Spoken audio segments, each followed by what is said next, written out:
Students, हमारा जो chapter number 6 है फ्लूइड डायनामिक्स का, उसका जो फर्स्ट टॉपिक है वो है 6.1 जो कि विस्कोसिटी एंड स्टोक्स लॉ। जी स्टूडेंट्स, फ्लूइड जो होता है हमारे पास, जब वो फ्लो में आता है, जब वो मूव करता है, तो फ्लूइड जो है वो stream of particle, stream of molecules होते हैं जो कि एक दूसरे के साथ लेयर बाय लेयर जो है वो मूव कर रहे होते हैं। यहाँ मैंने लाइट किया वो कोई फ्लूइड है जो कि मोशन है। तो फ्लूइड के अंदर जो है, फ्लूइड डायनामिक्स में फ्लूइड जब मूव करता है तो फ्लूइड लेयर बाय लेयर जब मूव कर रहा होता है तो एक लेयर जो है दूसरी लेयर के ऊपर, दूसरी उसके ऊपर, तो इस तरह से सक्सेसिव लेयर्स जो हैं वो एक डायरेक्शन में या मल्टी डायरेक्शन में या किसी डायरेक्शन में मूव करती है। तो उन फ्लूइड्स की लेयर्स में जो एक फोर्स होती है जो कि एक लेयर को दूसरी लेयर के ऊपर रेजिस्ट करती है, वो हमारे पास जो है कंसिडर करते हैं, हम इसको विस्कोसिटी का नाम देते हैं। उसको नाम देते हैं हम विस्कस फोर्स का,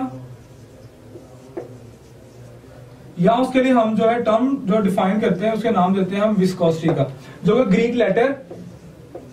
ईटा के साथ जो है हम डिफाइन करते हैं। विस्कोसिटी हमारे पास एक्चुअली ये रेजिस्टिव फोर्स होती है। जैसे आप रोड पे मूव कर रहे हो तो आपको रेजिस्टेंस, रोड रेजिस्टेंस होती है। हमने देखा जब फ्लूइड जो है जब मोशन में होता है तो फ्लूइड जो होता है वो लेयर बाय लेयर जो है वो मूव कर रहा होता है। तो फ्लूइड के डिफरेंट लेयर्स के दरमियान जो है एक रेजिस्टिव फोर्स पाई जाती है जिसको हम नाम देते हैं विस्कस फोर्स का, या एज अ होल जो है उस टर्म को हम नाम देते हैं विस्कोसिटी का, और इसे ग्रीक लेटर ईटा के साथ,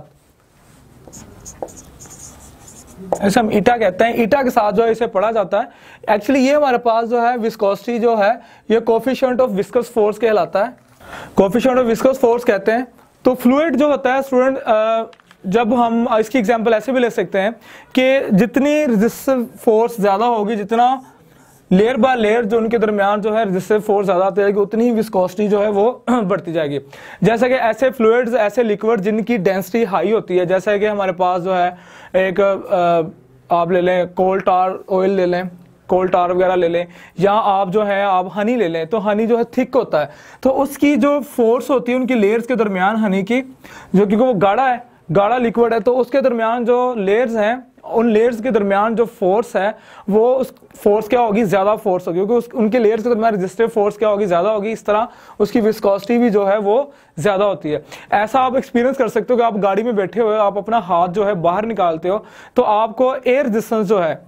वो आपको फील होगी। जितनी ज्यादा मोशन होती जाएगी उतनी ही आपको रेजिस्टिव फोर्स का ज्यादा सामना करना पड़ेगा, आप उसको फील कर सकते हो अपने हाथ के ऊपर। इसी तरह जितनी स्पीड से जो है कोई बॉडी जो है किसी फ्लूइड के ऊपर फ्लो करती है, फॉर एग्जाम्पल मेरे पास ये बॉडी है, ये इसके थ्रू जो है, फ्लूइड के थ्रू जो है ये मूव कर रही है, ये वाली बॉडी, तो उसको उतनी ही, जितनी इसकी स्पीड बढ़ती जाएगी, इसकी विस्कस फोर्स भी क्या होती जाएगी, बढ़ती जाएगी। इसे उतनी ही विस्कोसिटी का क्या करना पड़ेगा, सामना करना पड़ेगा। तो हमारे पास जो है विस्कस फोर्स जो है इसको एक एज अ होल टर्म नाम दिया जाता है, इसको नाम देते हैं हम ड्रैग फोर्स का, जो कि आपको ड्रैग करती है। तो किसी भी फ्लूइड के दरमियान, वो फ्लूइड हमारी गैस भी हो सकती है, वो फ्लूइड हमारे पास लिक्विड, किसी टाइप का लिक्विड भी हो सकता है, तो उसके दरमियान जो है हमें जब उस फ्लूइड के थ्रू जब हम मूव करते हैं तो हमें एक ऑपोजिट फोर्स का सामना करना पड़ता है जिसको नाम देते हैं ड्रैग का। और ड्रैग फोर्स डिपेंड करती है विस्कोसिटी पे। विस्कोसिटी हमारे पास जो होती है वो लिक्विड की डेंसिटी पे डिपेंड करती है, और लिक्विड जितना थिक होता जाएगा उतनी ही उसकी विस्कोसिटी क्या होती जाएगी, ज्यादा होती जाएगी, उतनी ही उसकी ड्रैग फोर्स ज्यादा होती जाएगी। तो ड्रैग फोर्स को जो है फिजिक्स के अंदर हम जो इस तरह डिफाइन करते हैं,